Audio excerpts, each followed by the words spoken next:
bien? Más cerca. Más arriba, ahí.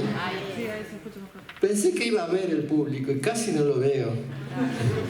Por suerte, antes de empezar saludé a muchos amigos y la verdad que me doy cuenta que es muy raro que yo hable con mis amigos de lo que hago, y al preparar una charla me di cuenta por qué.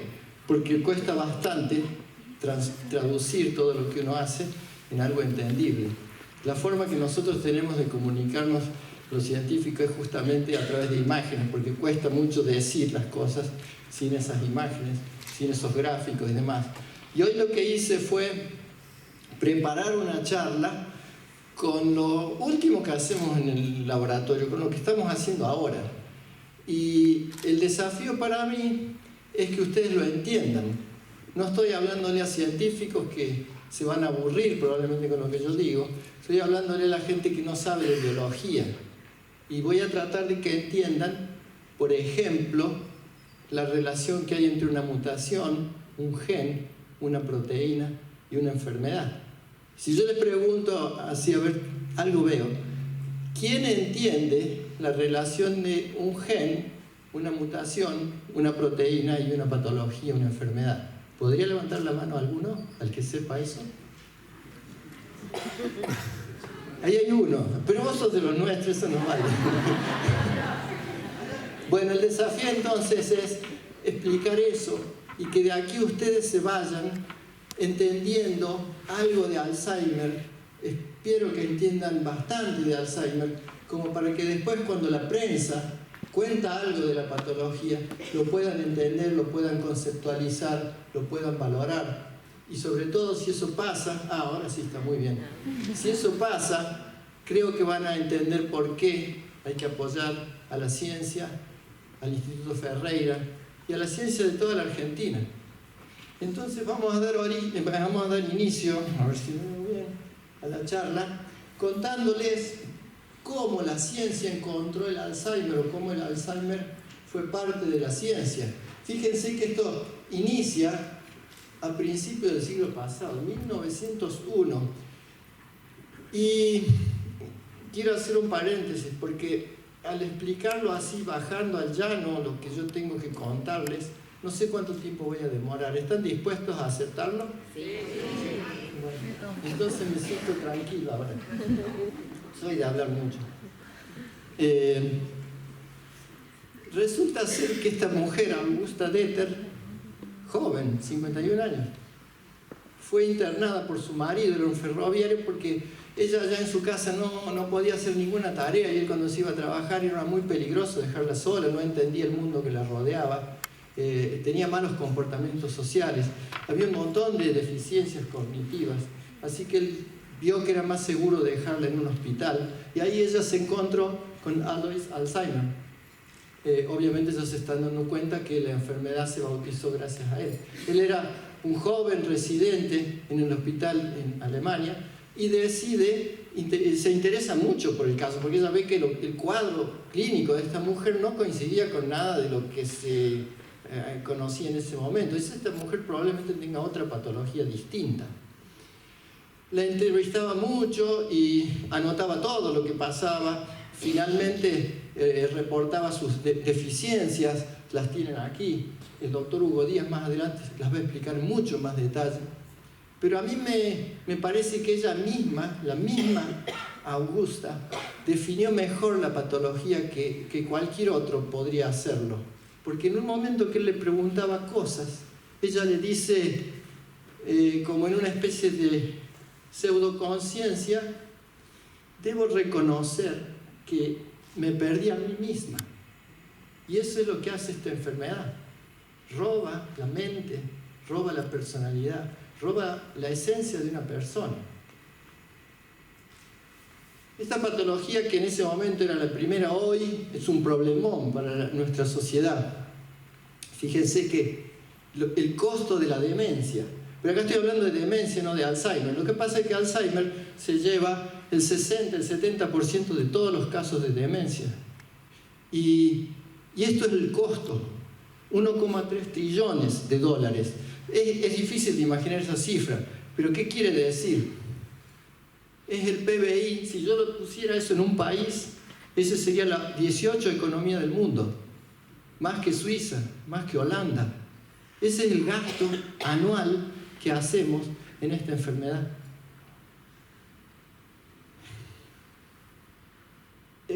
Como les dije, el 60-70% de los casos de Alzheimer, de demencia son de Alzheimer. El 40% de los mayores de 80 años va a tener esta enfermedad, en la actualidad la tiene o la padece. Esto es que yo cuando me acerque a esa edad tengo 4 chances de 10 de agarrarlo, porque no distingue género, no distingue origen racial, no es para todos igual. Un poco más a las mujeres que a los hombres. Y por el momento no tiene un tratamiento efectivo. Hay, y el doctor Hugo Díaz va a hablar mucho mejor de esto, paliativo, hay formas de hacer que la persona viva mucho mejor, pero no se puede detener la enfermedad. Una vez que inició, progresa, indefectiblemente. Pero volviendo a nuestro caso, este primer caso, lo que hizo Alzheimer fue, digamos, innovador para la época. Él pidió el cerebro de esta mujer cuando ella fallece y lo estudia. Lo primero que ve es que ese cerebro estaba encogido, había perdido material, había perdido células. Lo segundo que ve, cuando lo pone al microscopio, es que había lesiones muy raras. Eso no está en un cerebro normal. Había estas lesiones que él llamó placas y estas otras que llamó ovillos. Las placas están afuera de la neurona, los ovillos están adentro. Y fíjense qué curioso, estamos hablando de 1901, en el 1906 ella ya fallece, estudia su cerebro, lo ve así, y en el microscopio ve esto. Fíjense esta fecha. 80 años le llevó a la ciencia saber que el principal componente de esta placa era un péptido chico que se llama amiloide beta o A-beta. Y el componente que está acá dentro de las neuronas es una proteína que las neuronas tienen, que se llama tau. Pero en ambos casos las proteínas están formando agregados. Y como es muy importante y toda la charla se refiere a la relación entre A-beta y tau, yo dije, ¿cómo hago para que el público, la gente, conceptualice eso, lo pueda interiorizar y después pensarlo cuando yo vaya hablando? Entonces dije, la mejor forma es un video. Entonces busqué un video del Instituto Nacional de la Salud de Estados Unidos, lo comprimí en las partes que me interesa que ustedes vean y se los traigo ahora para que lo vean. ¿Cómo cambia la enfermedad de Alzheimer al cerebro? Los investigadores consideran que este proceso abarca 2 proteínas llamadas beta-amiloide y tau, que de alguna manera se vuelven tóxicas para el cerebro. Parece que la proteína tau anómala se acumula y con el tiempo forma ovillos dentro de las neuronas. Y las beta-amiloides se agrupan en placas que se acumulan lentamente entre las neuronas. A medida que el nivel de amiloides alcanza un punto crítico, hay una propagación rápida de tau por todo el cerebro. Finalmente, las neuronas pierden su capacidad de comunicarse. A medida que las neuronas mueren, el cerebro se encoge.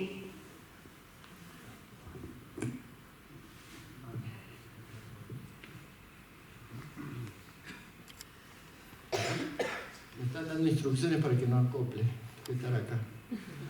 Me gusta estar cerca del público, entonces yo me adelanto. Ahí. Bien. Bueno. ¿Se vio algo en ese video? Sí. Bien. Lo que yo ahora les traigo es cómo entendemos hoy que pasa eso. Ustedes vieron que el cerebro se encoge. El cerebro se encoge. Y de ahí inicia el problema clínico que les contaba en la primera paciente. Porque pasa para atrás. Sabemos que la amiloide beta es un pequeño péptido, normalmente así soluble, está solito por decirlo, y se agrega. Estos agregados son tóxicos para las células, no les gusta, y empiezan a sufrir, entre otras cosas, alteraciones de morfología. Las neuronas son células de forma muy compleja, tienen unos procesos largos que fueron como cables que van haciendo conexiones con otras células y le transmiten información, y tienen otros procesos largos que reciben esa información, y cuando la célula no está bien, retrae eso, y eso hace que pierdan conexiones. Y las células que no están conectadas entre ellas sufren más.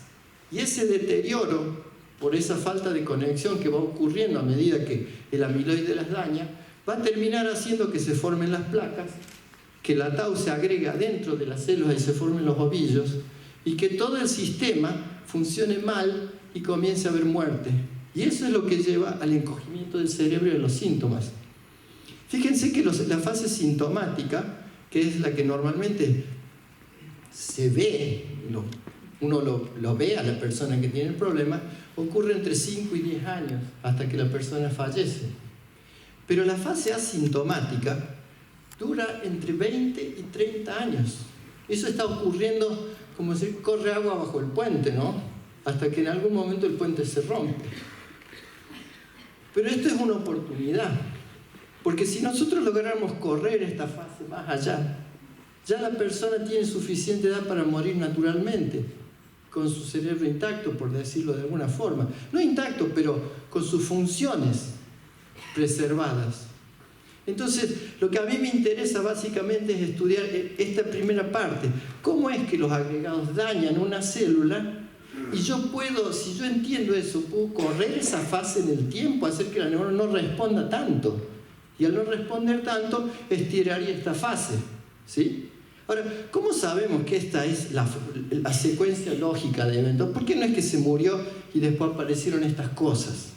¿Por qué no es al revés? ¿Por qué sabemos que es así? Para eso, tengo que ir a la genética. Esto nos ayudó mucho. Y yo les voy a pedir que la genética del Alzheimer es relativamente compleja, pero nos vamos a centrar en estos 3 circulitos, pero que esos circulitos representan genes, y esos genes van a ser proteínas, ¿sí? Ya les voy a explicar cómo. Nos vamos a centrar en estos 3. ¿Por qué? Porque cuando esos 3 genes están alterados, es decir, hay mutaciones, la persona indefectiblemente hace la enfermedad y la puede transmitir de generación en generación. De hecho, hay familias que se conocen, que tienen esta mutación y tienen muchos integrantes de esa familia enfermos. Más aún, cada una de las mutaciones estas tiene un disparo de la parte clínica, inicia la parte clínica a una edad determinada. Entonces uno puede decir, ajá, esta persona tiene la mutación, yo sé que a tal edad va a empezar con los síntomas. Si yo lo estudio antes, puedo saber cómo era la enfermedad antes de que tenga el síntoma. ¿Está bien? Ahora bien, si ustedes no entienden qué es un gen y la relación gen-proteína, se lo voy a explicar de una forma diferente de la biología. Imaginemos que nosotros somos una casa, ¿sí? Nosotros somos una casa, ¿bien?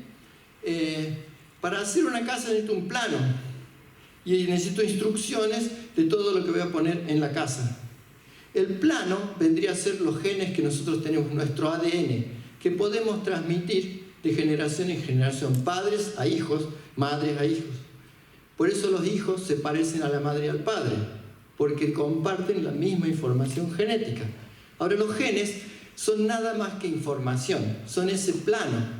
En el plano hay todos los detalles de la casa. Por ejemplo, está el detalle, y esto sería un gen, cómo es la puerta de entrada de la casa. La puerta de entrada es una proteína, ¿sí? Esa proteína, para que funcione, tiene que tener tal altura, tal dimensión, tiene que tener tantas bisagras, tiene que tener una cerradura, manija, e incluso tiene que tener una combinación en la cerradura muy especial. Si todo eso está bien, yo puedo abrir la puerta, cerrar la puerta, para salir, para volver, para invitar a amigos, y la puedo poner llave para que no entren intrusos. Y eso funciona bien. Ahora, cuando hay una mutación, hay un pequeño cambio ahí. O sea, cuando la mutación es leve, por ejemplo, lo único que falla es que la llave tiene una combinación distinta de la cerradura. Entonces yo puedo abrir la puerta, salir, entrar, mis amigos pueden venir, pero cuando viene un intruso yo no lo puedo parar porque no puedo poner llave. ¿Está bien? Entonces, mientras no haya un intruso, la persona funciona bien. Cuando hay un intruso, hay un problema y uno se enferma. Ese sería el caso de lo que estamos hablando aquí, ¿sí? Las personas viven bien hasta cierta edad que se despierta la enfermedad. ¿Está bien? El intruso en este caso vendría a ser la edad.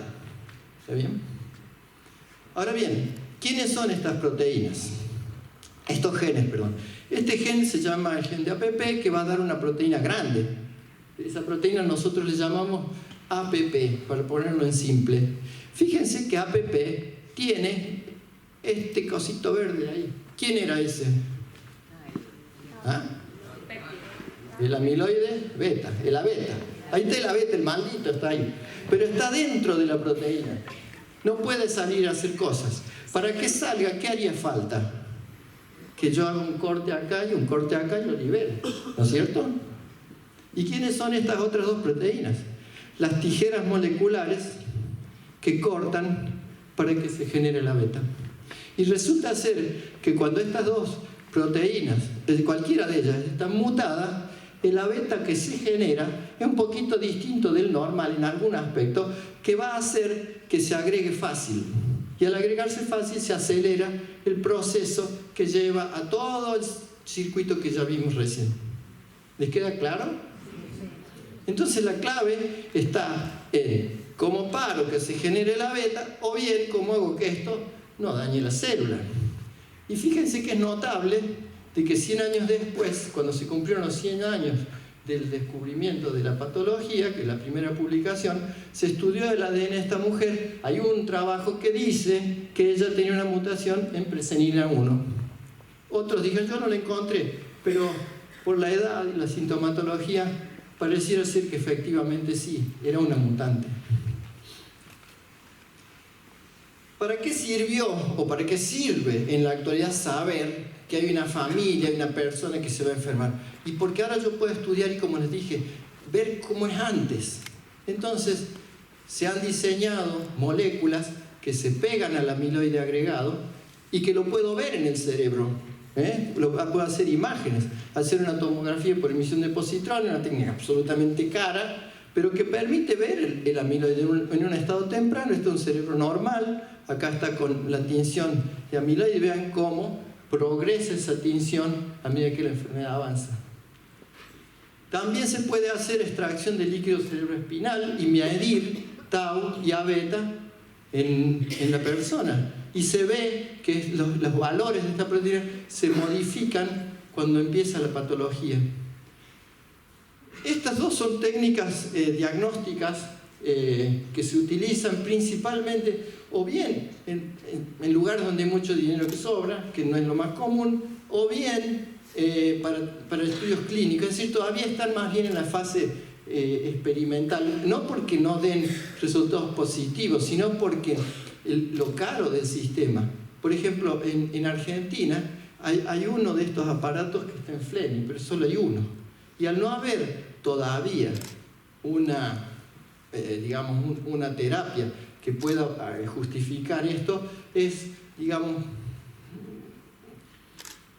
costo-beneficio está ahí. Entonces, estas prácticas no son normales en la medicina tradicional de la mayoría de los países.